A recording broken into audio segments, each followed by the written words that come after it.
పరిశుద్ధుడైన మా తండ్రి, కృప కలిగిన మా దేవ, అపారమైన ప్రేమను బట్టి నీకు స్తోత్రం. నిజంగా మా ప్రభువా, ఆనాడు దేవదూతలు నీ పుట్టుక సంతోషాన్ని మా ప్రభువా మోసుకుని వచ్చాయి. తార మా ప్రభువా అనేక మందికి వెలుగు చూపిస్తూ నీ జన్మస్థానాన్ని మా ప్రభువా తెలియచెప్పింది. ఈ రాత్రి అతి గొప్ప ధన్యత పొందిన మా ప్రియులు, ఆప్తులు, మా తోటి జతపరి వారైనటువంటి తల్లిదండ్రులు మా సందీపక్ గారిని క్షేమంగా, భద్రంగా మా మధ్యకి నడిపించినని మహాకృపను బట్టి నీకు స్తోత్రాలయ్యా.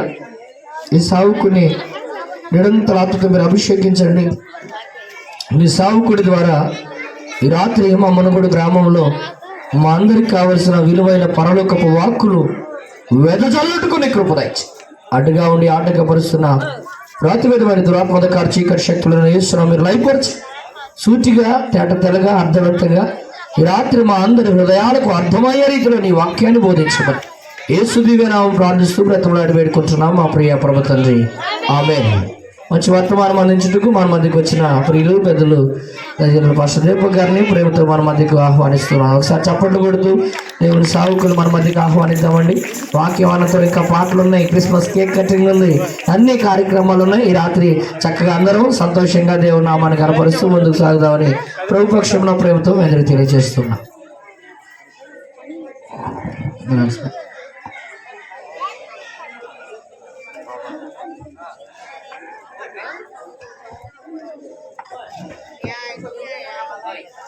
దేవుని నామానికి మహిమ కలుగును గాక.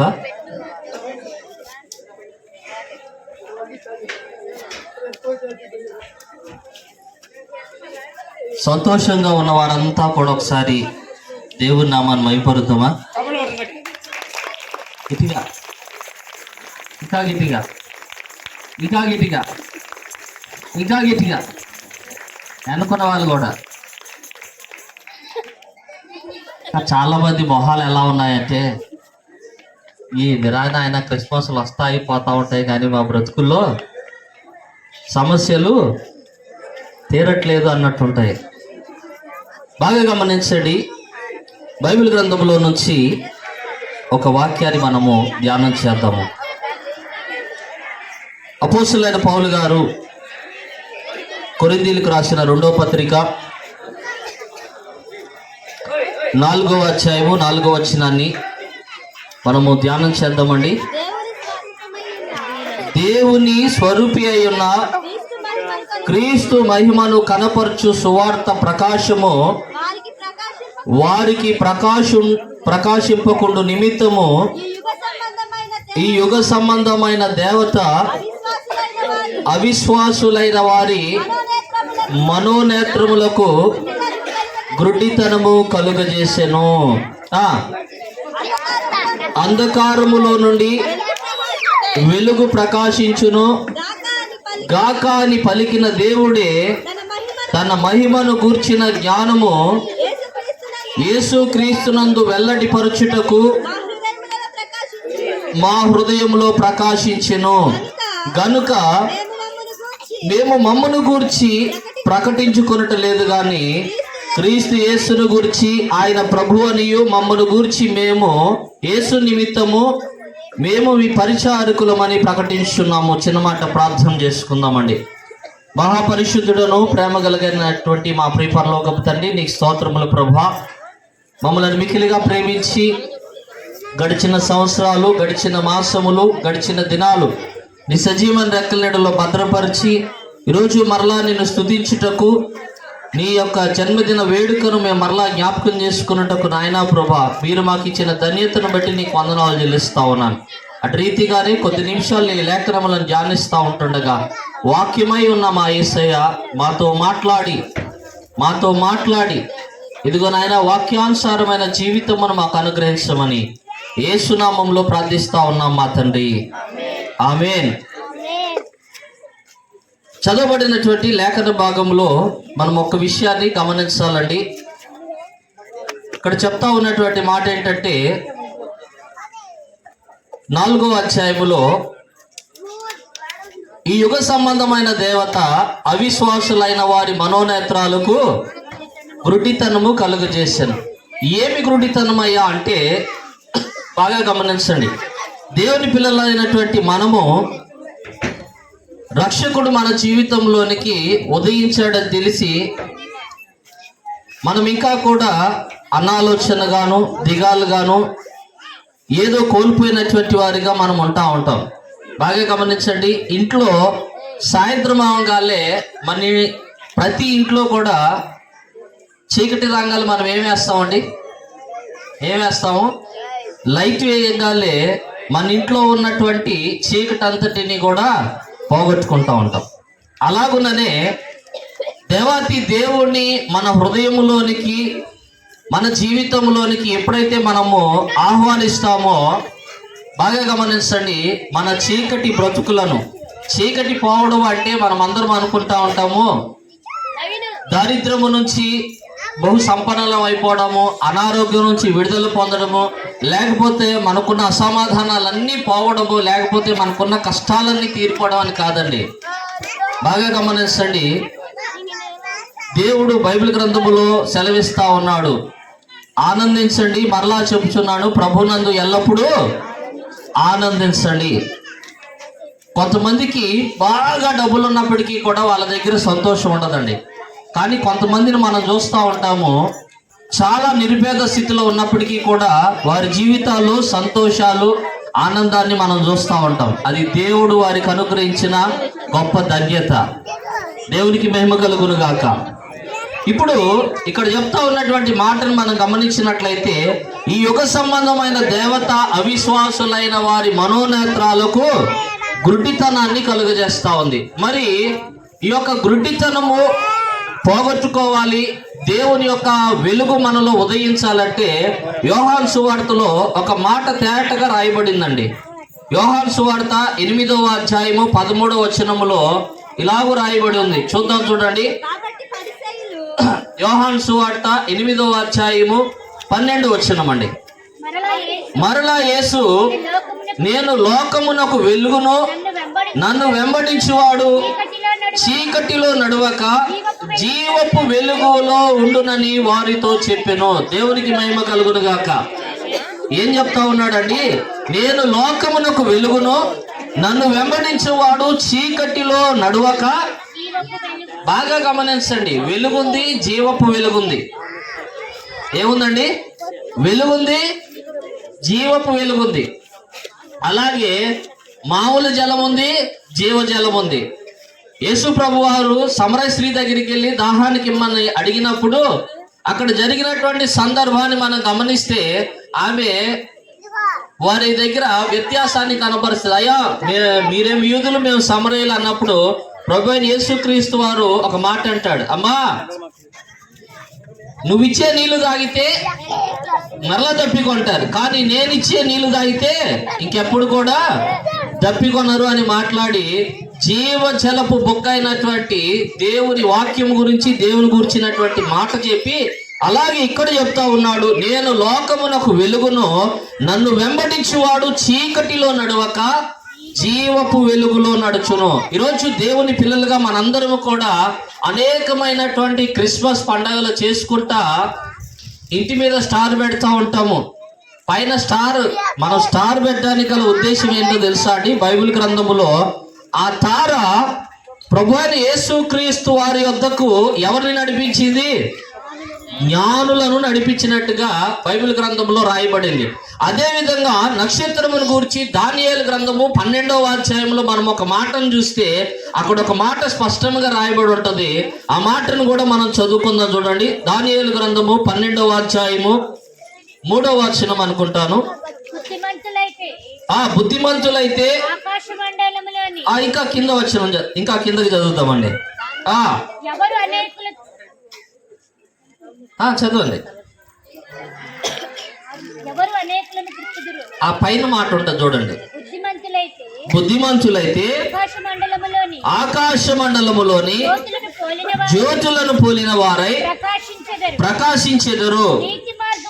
నీతి మార్గమును అనుసరించినట్లు నడుచుకొనున్నట్లు ఎవరు అనేకులను త్రిప్పుతారో వారు నక్షత్రము వలె నిరంతరము ప్రకాశిస్తారు. దేవునికి మహిమ కలుగును గాక. బాగా గమనించండి ప్రభునందు ప్రియులారా, ఇక్కడ నక్షత్రాలు ఉన్నాయి, నిరంతరము ప్రకాశించే నక్షత్రాలు ఉన్నాయి. నక్షత్రాలు అంటే బాగా గమనించండి, దేవుని పిల్లలుగా మనం కూడా దేవునిలో కొన్నిసార్లు నక్షత్రాల వల్లే వెలిగిపోతూ ఉంటాం. కానీ మనం నిరంతరం ప్రకాశించే నక్షత్రాలం కాదు. ఎందుకో చెప్పమంటారా? కొన్నిసార్లు కొన్ని నక్షత్రాలు కూడా వాటి యొక్క దేన్ని కోల్పోతూ ఉంటాయండి, వాటి ప్రకాశాన్ని కోల్పోతూ ఉంటాయి. మనం కూడా దేవుడిలో బాగా గమనించండి, దేవుళ్ళో మొదట మనం ఎంత ఆసక్తిగా, ఎంత బలముగా, ఎంత చక్కగా దేవుళ్ళో ఎదుగుతూ ఉంటామంటే చాలా ఆసక్తిగా ఎదుగుతూ ఉంటాం. కానీ దేవుళ్ళో రాను సంవత్సరాలు గడిచే కొలది, సీనియారిటీ పెరిగిన కొలది బాండ్రు కప్పలు అని ఎంతమందికి తెలుసమ్మా? బాండ్రు కప్పలు వర్షం పడినప్పుడు కనిపిస్తూ ఉంటాయి. బాండ్రు కప్పలు తెలుసా అండి? ఎంత ఉంటాయి సైజు? అవి మాకు తెలియవండి. వర్షం పడినప్పుడు కనిపిస్తూ ఉంటాయి, ఎంత కప్పలు కనిపిస్తూ ఉంటాయి. అవి మిగతా అప్పుడు కనిపించవు. ఓ చాకలు ఆయనంట బట్టలు తోడడానికి అని చెప్పి, చాకలు వాళ్ళు బట్టలు ఎక్కడ ఉతుకుతారండి? రేవుకి వెళ్తారు, లేకపోతే నదులకి వెళ్తారు, చెరువులకి వెళ్తారు. చెరువు దగ్గరికి వెళ్ళి బండ మీద బట్టలు ఉతుకుతా ఉన్నాడంట. ఈలోపు చిన్న చిన్న కప్పలు ఉంటాయి చూసారా, అయ్యేమో ఎగిరెగిరి పడతా ఉన్నాయంట. బాండ్రు కప్పలు అన్నాను కదండి, అవి ఎంత ఉంటాయి. అవి ఏమాత్రం కూడా చలనం లేకుండా అలాగే కూర్చున్నాయంట. ఈ చిన్న కప్పలు అంటున్నాయంట, పెద్దనా అంత సౌండ్ అవుతుంటే మా గుండెలు అదిరిపోతా ఉన్నాయి, మీరేంటి అసలు చలనం లేకుండా, భయం లేకుండా అలా కూర్చున్నారా అంటే, ఆ బాండ్రు కప్పలు ఏమన్నాయి తెలుసా? ఏమన్నాయి చెప్పండి? ఓ చూసి చిన్న కప్పలారా, మేము ఎన్ని సంవత్సరాల నుంచి ఈ దెబ్బలు ఎంటున్నాం తెలుసా? పాడిందే పాటరా అని ఇవన్నీ మాకేమైపోయినాయి తెలుసా? ఏమైపోయినాయి? పాస్టర్ గారు వస్తూ ఉంటారు, పాస్టర్ గారు పోతా ఉంటారు, ఆదివారాలు వస్తూ ఉంటాయి, క్రిస్మస్లు వస్తూ ఉంటాయి, ఈస్టర్లు వస్తూ ఉంటాయి, ఎన్ని వాక్యాలు వెళ్ళలేదు, ఇవన్నీ మాకు మామూలే అని అన్నాయట. దేవునికి మహిమ కలుగును గాక. ఏమండి, మనం చిన్న కప్పల వల్లే దేవునికి భయపడి ఉండాలని సెలవిస్తా ఉందా? లేకపోతే బాండ్రు కప్పల వల్లే దేవుడి వాక్యానికి, దేవుని సేవకునికి, దేవుని మాటకి, దేవుని దర్శనానికి భయపడాలని దేవుని లేఖనం సెలవిస్తా ఉందండి? మా బైబిల్ గ్రంథం ఏం సెలవిస్తా ఉంది అమ్మా? భయపడమనే చెప్తా ఉంది. యెహోవా యందు భయభక్తులు గలవారు ఇలాగూ ఆశీర్వదించబడతారు. దేవుని పిల్లలైనటువంటి మనమందరము కూడా ఎప్పుడూ కూడా దేవుని యందు భయభక్తి కలిగినటువంటి వారిగా, దేవుని వాక్యం యందు భయభక్తులు కలిగిన వారిగా ఉండినప్పుడు నిరంతరము ప్రకాశించే నక్షత్రాలు పోలి ఉంటాం. చాలా మందిని చూస్తూ ఉంటామండి, రక్షణ పొందిన తర్వాత ముందు పాపపు జీవితం, కానీ దేవుణ్ణి వెంబడించిన తర్వాత మంచి మారు మనసు కలిగిన జీవితాన్ని జీవిస్తూ ఉంటారు. తర్వాత కొన్ని సంవత్సరాల తర్వాత బైబిల్ గ్రంథంలో మొదటివారు కడపటివారు మొదటివారు అని సెలవిస్తా ఉంది. కానీ మనము అలాగా మొదటి వారమైనటువంటి మనము కడపటి వారి వలె ఉండక బైబిల్ గ్రంథంలో సెలవిస్తా ఉన్నాడు, ఎప్పుడు కూడా ఆసక్తి విషయంలో మాంద్యులు కాక ఆత్మయందు తీవ్రత గలవారై పట్టుదలతో ప్రభువుని సేవించండి, పట్టుదలతో ప్రార్థన చేయండి అని సెలవిస్తా ఉంది లేఖనములో. దేవునికి మహిమ కలుగును గాక. కాబట్టి దేవుని పిల్లలమైనటువంటి మనము నక్షత్రాల వలె మనము కాకుండా దేవుడు చెప్తున్నాడు యోహాను సువార్తలో ఏం చెప్తా ఉన్నాడంటే, నేను లోకమునకు వెలుగై ఉన్నాను. ఏం చెప్తా ఉన్నాడండి? నేను లోకమునకు వెలుగై ఉన్నాను, నన్ను వెంబడించువాడు చీకటిలో నడవక జీవపు వెలుగులో నడుచును. ఈరోజు దేవుని పిల్లలమైనటువంటి మనందరం కూడా యేసయ్యని వెంబడిస్తా ఉన్నాం. ఒకసారి నేను నిజముగా యేసయ్యని వెంబడిస్తున్నాను వారంతా కూడా గట్టిగా చప్పట్లు కొడదామా? యేసయ్యని వెంబడించే వారు మాత్రమే. వెంబడించడం అంటే ఏందో చెప్పండి అయ్యా? ఇప్పుడా చప్పట్లు కొట్టారు కదా, వెంబడిస్తున్నామని. వెంబడించడం అంటే అర్థం ఏంటో చెప్పండి? వెంబడించడం అంటే అర్థం, యేసు ప్రభు పేతురు గారి దగ్గరికి లేకపోతే సీమోను వాళ్ళ దగ్గరికి వెళ్ళి ఆయన ఏమన్నాడు తెలుసా అండి? దేన్ని విడిచి ఆయనను వెంబడించమన్నాడు? అమ్మా ఉన్నారా అంతా? మీకున్న వాటన్నిటిని విడిచిపెట్టి ఈరోజు దేవుని పిల్లలమైనటువంటి మనము కూడా మనకున్నటువంటి వాటన్నిటిని కూడా విడిచిపెట్టి దేవుని వెంబడించగలిగిన దినాన మన పాటల్లో కానీ మన మాటల్లో కానీ ఎలా ఉంటుందంటే, ప్రేమించేదన్ అధికముగా అని పాడతాం. కానీ దేవునికే మన హృదయంలో మొదటి స్థానం ఉందా అంటే ఉండదండి.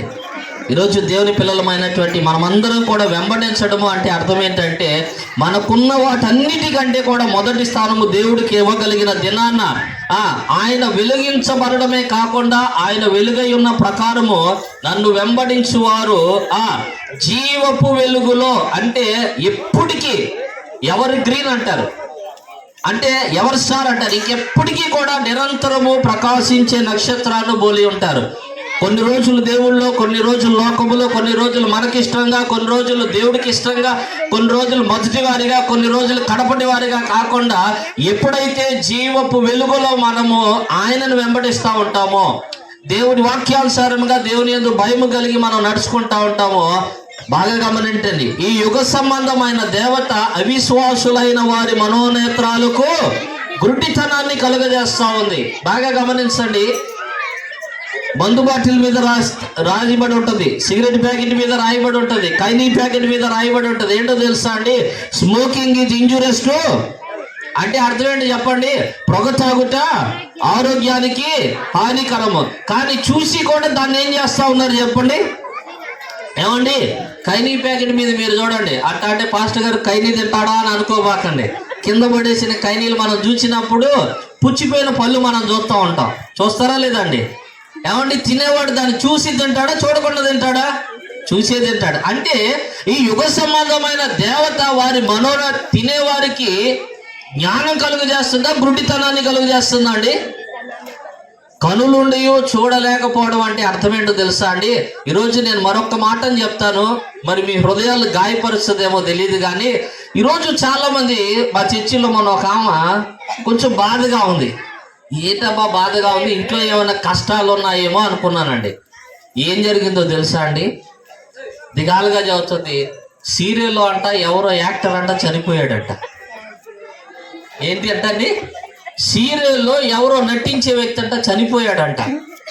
ఏందమ్మా అంత దిగాలుగా ఉన్నావు, నీ చుట్టూ ఏమన్నా అనారోగ్యంగా ఉంది కదా? ఏది లేదు పాస్టర్ గారు అంటది. ఏందమ్మా, రోజు చూసే సీరియల్లో హీరో చచ్చిపోయాడండి, హీరో చచ్చిపోతే ఇంకేం స్టోరీ ఉంది అంటుంది. ఎంత బాధాకరమైన విషయం చూడండి. ఈరోజు దేవుని పిల్లలుగా సీరియల్ కానీ సినిమాలు కానీ నిజ జీవితాల సత్యమా అసత్యమా అంటే బైబిల్ గ్రంథం సెలవిస్తుంది. అవన్నీ కూడా మనల్ని సంతోషపరచడానికి, మనల్ని ఆనందపరచడానికి, కాసేపు ఎంటర్టైన్ చేయడానికి. కానీ మనం ఏం చేస్తూ ఉన్నామంటే దానిలోనికి వెళ్ళిపోయి మన జీవితాలన్నిటినీ కూడా ఏం చేస్తూ ఉన్నామంటే టీవీకి రీఛార్జ్ చేయాలి, ఆ తర్వాత తలనొప్పి వస్తే తలనొప్పికి ట్యాబ్లెట్ వేసుకోవాలి, అన్నీ చేయాలి. దేవునికి మహిమ కలుగును గాక. ఈ యుగ సంబంధమైన దేవత అవిశ్వాసులైన వారికి గుడ్డితనాన్ని కలుగజేస్తా ఉందంటే, గుడ్డితనం అంటే కళ్ళు లేని వారు కాదండి. నిజముగా సృష్టికర్తను మనము చూడలేకపోవడము, దేవుని యందు భయభక్తులు కలిగి జీవించకపోవడమే అవిశ్వాసులుగా ఉండి గుడ్డితనము కలిగినటువంటి వారండి. దేవునికి మహిమ కలుగును గాక. ఈరోజు వాక్యానుసారంగా మనం చూసినట్లయితే ఎవరు గుడ్డివారంటే, ఎవరైతే దేవుని యందు భయభక్తులు కలిగి ఉండకుండా ఉంటారో, ఎవరైతే ఇంకా దేవుణ్ణి వెంబడిస్తా అవిశ్వాసులుగా జీవపు వెలుగులోనికి నడిపించబడలేకపోతా ఉన్నారో, వారందరూ కూడా ఎలా ఉన్నారంటే కొన్ని రోజులే నక్షత్రాల వల్లే ఉంటారు. మనం కూడా ఎన్ని రోజులు పెడతామండి ఈ స్టారు? అమ్మా, ఈ స్టార్ ఎన్ని రోజులు ఉంటుంది? సంవత్సరం బాగా ఉంటుందా? మహా అయితే 4 రోజులు. తర్వాత దీన్ని తీసి ఆడ పెడతాం చెప్పండి.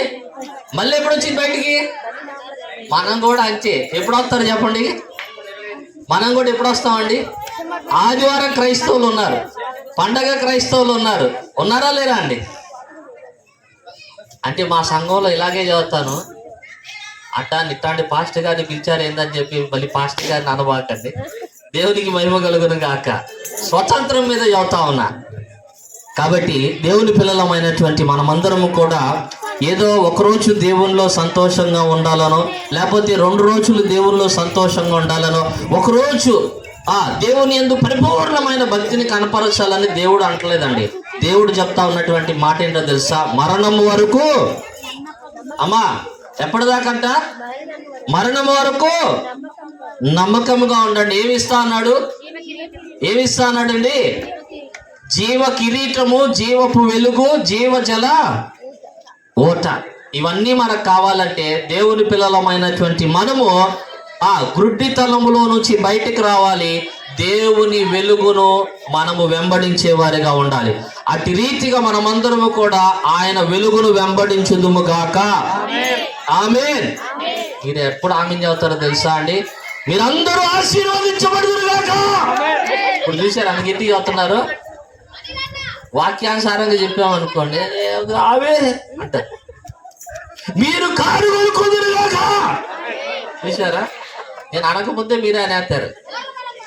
వాక్యంలో ఉందో గాక, దేవుని యందు భయభక్తులు కనుక పాస్టర్ గారు అవన్నీ దేనికని మనకి. హల్లెలూయా. దేవునికి మహిమ కలుగును గాక. దేవుని మాటలు మన వెనుకల్లో దీవించబడును గాక. Happy happy Christmas. Happy happy Christmas. బోలో యేసు మహారాజ్ కి. బోలో యేసు మహారాజ్ కి. Happy happy Christmas.